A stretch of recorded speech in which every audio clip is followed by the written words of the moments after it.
বন্ধুরা, অত্যন্ত সুখবর একটি যে ডিএর কিন্তু হিসাব কষা শুরু হয়ে গেল। আনন্দবাজার পত্রিকায় লেখা হয়েছে যে ডিএর হিসাব কষতে শুরু করে দিল নবান্ন, এবং একাধিক দৈনিক বাংলা পত্রিকায় এ বিষয়ে আর্টিকেল লেখা হয়েছে। এবং সেখানে কিন্তু যে ডিএ মোটামুটি পাওয়া যাচ্ছে 25%, যেটা সুপ্রিম কোর্ট বলেছে, সেই নিয়ে যে রাজ্য সরকার ফের আবার আবেদন করবে বা ডিএ কোনো রকম গড়িমসি হবে এরকম কিন্তু সম্ভাবনা কম। সম্ভবত এই 25% ডিএ কিন্তু কর্মচারীরা পেতে চলেছেন, এটা প্রায় নিশ্চিত। কেন, একাধিক সংবাদপত্রে এ নিয়ে কিন্তু এই খবরটা প্রকাশ করা হয়েছে। আমি আপনাদের এই খবরটা জানাচ্ছি। অঙ্ক বড়ই জটিল, কারণ কর্মচারীদের সব স্তর ধরে ধরে প্রত্যেক বছরের বেতন বৃদ্ধি মাথায় রেখে এবং কেন্দ্র ও রাজ্যের ডিএর অনুপাত অনুযায়ী মাথাপিছু কে কত ডিএ পাবেন তা স্থির করার কথা। বুঝতেই পারছেন, হিসাবটা মারাত্মক জটিল হবে। সেই সময় তার কত বেতন ছিল, কত ডিএ ফারাক ছিল কেন্দ্রের সাথে, এবং সেই ডিএটা তার মানে তিনি কত পাবেন। ডিএ তো এমন নয় যে প্রত্যেকের একই টাকা মাইনে বাড়ে, তা তো নয়। ডিএ যখন দেওয়া হয় প্রত্যেকটা কর্মচারীর বলা যায় মোটামুটি কিন্তু তফাৎ তো থাকে। অফিসারদের একরকম থাকে, স্টাফেদের একরকম থাকে। সিনিয়রিটি লেভেলে যারা আগে জয়েন করেন তাদের অবশ্যই বেশি হয়, যারা পরে জয়েন করেন কম হয়। তো হিসেব অবশ্যই জটিল, প্রত্যেকের ক্ষেত্রে নির্দিষ্ট বলা যায়। তো সেক্ষেত্রে এই তো মারাত্মক কঠিন হিসেব কিন্তু শুরু হয়ে গিয়েছে। আনন্দবাজার পত্রিকায় লেখা হয়েছে, সুপ্রিম কোর্টের ডিএ মেটানোর সময় বেঁধে দেওয়ার পরে ইতিমধ্যেই প্রায় 2 সপ্তাহ অতিক্রান্ত। এই অবস্থায় সরকারের সামনে সেই হিসেব কষা শুরু করা ছাড়া আর কি কোনো রাস্তা রয়েছে? চর্চা দানা বেঁধেছে সেই সূত্র ধরে, যদিও সরকারিভাবে এ নিয়ে মুখ খোলেনি প্রশাসনের শীর্ষমহল। বিরোধী কর্মচারী সংগঠনগুলির দাবি, 2019 সালের জুলাইয়ে রাজ্য প্রশাসনিক ট্রাইব্যুনাল ডিএর পক্ষে রায় দেওয়ার সময়ে একজন নোডাল অফিসারের মাধ্যমে বকেয়ার হিসেব কষার নির্দেশ দিয়েছিল। এখন সুপ্রিম কোর্ট বকেয়া ডিএর ন্যূনতম 25% দিতে বলায় রাজ্যের তেমন পদক্ষেপ করার কথা। অবশ্য রাজ্যের অবস্থান ভিন্ন খাতে বইবে কিনা তা নিয়ে নিশ্চিত নন তারা। মূল মামলাকারী সংগঠন কনফেডারেশন অফ স্টেট গভর্নমেন্ট এমপ্লয়িজের সাধারণ সম্পাদক মলয় মুখোপাধ্যায় বলেছেন, সর্বোচ্চ আদালতের রায় বেরিয়েছিল 16 মে। বলা হয়েছিল ডিএ দেওয়ার বার্তা 4 সপ্তাহের মধ্যে জানাতে হবে সরকারকে, এবং তা দিতে হবে 6 সপ্তাহের মধ্যে। সংশ্লিষ্টরা জানাচ্ছেন, মূল বেতন, কেন্দ্রের সঙ্গে রাজ্যের ডিএর মাসের হারের ফারাক এবং সেই অনুযায়ী মাসিক বকেয়া ডিএর পরিমাণ নির্ধারিত হওয়ার কথা। অর্থাৎ জুলাইয়ের বেতন বৃদ্ধির ফলে কোনো কর্মীর মূল বেতনে বদল আসে। এছাড়াও পদোন্নতির জন্য মূল বেতন বদলায়। তার সঙ্গে কেন্দ্র এবং রাজ্য যখন যখন ডিএ দিয়েছে তাতে ফারাক বেড়েছে বা কমেছে তা দেখার কথা। অর্থাৎ বুঝতেই পারছেন, একটা জটিল অঙ্কের কথা কিন্তু এখানে বলা হয়েছে। এছাড়া প্রতিদিন পেপারে লেখা হয়েছে, রাজ্য সরকারি কর্মীদের বকেয়া মহার্ঘ ভাতা দেওয়ার আগাম প্রস্তুতি সেরে রাখতে চাইছে নবান্ন। সুপ্রিম কোর্টের অন্তর্বর্তীকালীন নির্দেশ রয়েছে বকেয়া মহার্ঘ ভাতার ডিএর অন্তত 25% মিটিয়ে দেওয়ার। প্রশাসনিক সূত্রের খবর, কতজন মহার্ঘ ভাতা পাবেন প্রথম পদক্ষেপে তার সংখ্যা নির্ধারণ করার প্রক্রিয়া শুরু হয়ে গিয়েছে।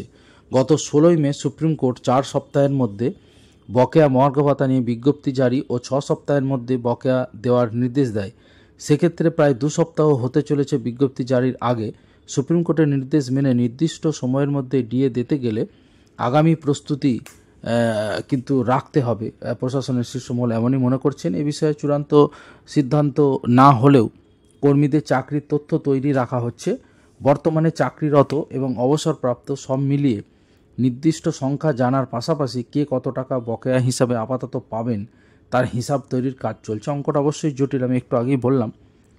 যেহেতু 2019 সালে স্টেট ট্রাইব্যুনাল রায় দিয়েছিল বকেয়া ডিএ কে কত পাবেন তা ঠিক করার জন্য একজন নোডাল অফিসার নিয়োগ করতে পারে রাজ্য সরকার। তো কারণ হিসাবে কর্মীদের ক্ষেত্রে সংশ্লিষ্ট দপ্তর থেকে বেতন হয়, কিন্তু পেনশনভোগীদের ক্ষেত্রে বেতন হয় ট্রেজারি থেকে অথবা নির্দিষ্ট ব্যাংক থেকে। প্রশাসন সূত্রে খবর, সুপ্রিম কোর্টের অন্তর্বর্তীকালীন রায় মানতে গেলে প্রস্তুতি সেরে রাখাই বাঞ্ছনীয়। যেহেতু অন্তর্বর্তীকালীন রায়, তাই আইনজীবীদের মত এক্ষেত্রে রিভিউ পিটিশন দাখিল করতে পারবে না রাজ্য সরকার, যেটা আমি প্রথমেই ভিডিওর শুরুতেই বলেছি। যা রিভিউ পিটিশন কিন্তু করা যাবে না। এক্ষেত্রে ডিএ দেওয়ার ক্ষেত্রে তথ্য নথি সংগ্রহ করে রাখতে হচ্ছে নবান্নকে। রাজ্য সরকারের বিভিন্ন দপ্তরের প্রায় 2.5 লক্ষেরও বেশি কর্মী, প্রায় 4 লক্ষের কাছাকাছি স্কুল শিক্ষক ছাড়াও পঞ্চায়েত, পুরসভা, পুর নিগম, সরকার পোষিত স্বশাসিত সংস্থা প্রায় 1 লক্ষ কর্মী ধরলে প্রায় 8 লক্ষেরও বেশি বকেয়া মর্গ ভাতা পাবেন। এর সঙ্গে অবসরপ্রাপ্ত কর্মীদের সংখ্যা ধরলে সব মিলিয়ে সংখ্যা হবে প্রায় 10 লক্ষ। এই বকেয়ার ক্ষেত্রে রোপা রুল অত্যন্ত গুরুত্বপূর্ণ। রোপা 2009 আসলে 2008-এর 1 এপ্রিল থেকে লাগু হয়েছিল 2019-এর 31 ডিসেম্বর পর্যন্ত। সরকারি হিসাব অনুযায়ী 2008-এর 1 আগস্ট থেকে 2019-এর 31 ডিসেম্বরের মধ্যে যারা বেতন পেয়েছেন বা এখনও কাজ করছেন তারাই এই বকেয়া ডিএ পাবেন। সব মিলিয়ে 2008 সালের নির্দিষ্ট সময় থেকে 9 মাস এবং 2009 সাল থেকে 2019 সাল পর্যন্ত অর্থাৎ 141 মাসের বকেয়া পাবেন। যখন চাকরিতে যোগ দিয়েছেন সেই মাস থেকে হিসাব করে পাবেন। তবে 2019-এর পর যারা চাকরিতে যোগ দিয়েছেন তারা যেহেতু রোপা 2009-এর আওতায় চাকরি শুরু করেননি, তাই এই বকেয়া তারা পাবেন না। আদালতে দেওয়া হিসেব অনুযায়ী বকেয়া ডিএ পুরোপুরি মেটাতে গেলে প্রায় 41,000 কোটি টাকা প্রয়োজন। সেক্ষেত্রে তার 25% মানে প্রায় 10% প্রয়োজন এখন বকেয়া ডিএ মেটাতে গেলে।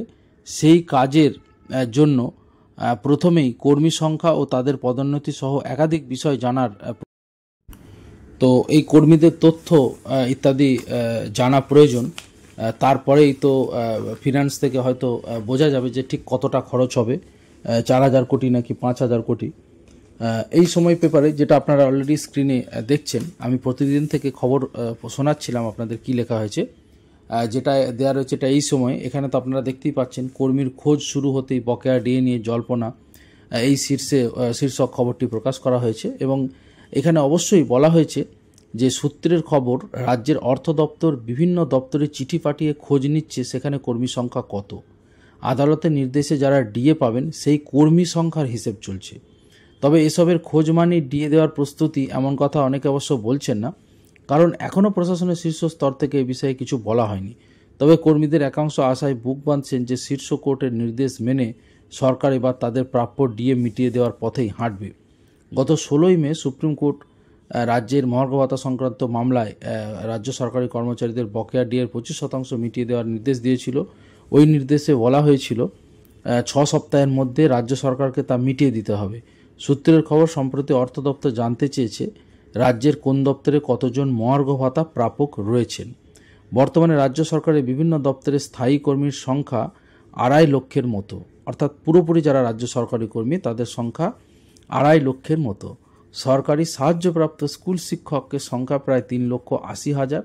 বিভিন্ন পঞ্চায়েত, পুরসভা, পুর নিগম সহ সরকার পোষিত স্বশাসিত সংস্থা যেগুলো আন্ডারটেকিং আছে রাজ্য সরকারের, তারও সংখ্যা প্রায় 1 লক্ষের মতো, 1 লক্ষের বেশিই হবে। এর বাইরে রয়েছেন অবসরপ্রাপ্ত সরকারি কর্মচারীরা।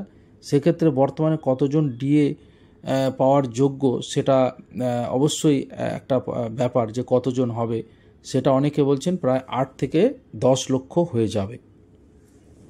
বাম আমলে 2009 সালে পঞ্চম বেতন কমিশনের অধীনে জারি হওয়া রিভিশন অফ পে অ্যান্ড অ্যালাউন্সের মেয়াদ শেষ হয়েছিল 2019 সালে।